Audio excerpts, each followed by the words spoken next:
Arrestato il presunto complice di Riccardo Salvagno, lo si cercava dappertutto e lui si nascondeva a casa sua a Spinea. Si chiama Andrea Vescovo, 38enne disoccupato, che vive con i genitori.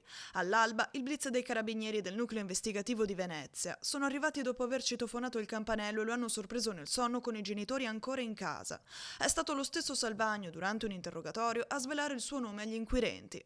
Salvagno e Vescovo si erano conosciuti nell'lap dance di Preganziola, il New Mille Lire. Insieme avevano poi pianificato nel tempo il sopralluogo tra i campi di via Pallada a Malcontenta, dove portare Tarna. Un fatto gravissimo che coinvolge purtroppo la nostra comunità. In primis quello che come amministrazione vogliamo esprimere la nostra massima solidarietà nei confronti della famiglia della vittima e volevo soprattutto anche complimentarmi con le forze dell'ordine che in tempi brevi hanno concluso le indagini, con i carabinieri di Spinea che sono sempre un presidio costante sul territorio in stretta collaborazione con l'amministrazione e di questo veramente dobbiamo ringraziarli. Salvagno nega agli inquirenti di aver sparato personalmente a Sergiu Tarna, il barman moldavo di 25 anni freddato con un colpo di pistola alla testa nella notte di San Silvestro a Malcontenta. Conferma però la presenza di un altro partecipante.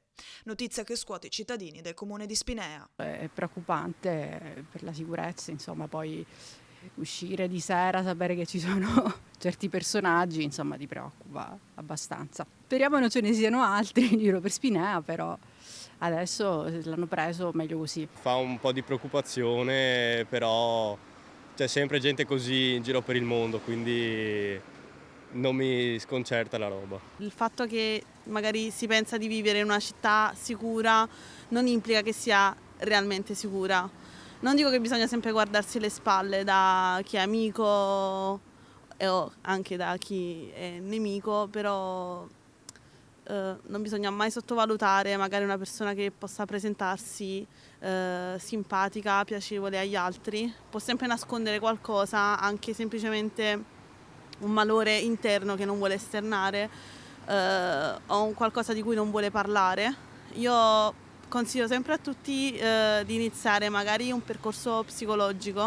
Scartata la pista dello spaccio, gli inquirenti ipotizzano un movente legato al timore della diffusione di un video privato compromettente di Salvagno con un trans, di cui la gente temeva la diffusione tra i telefoni.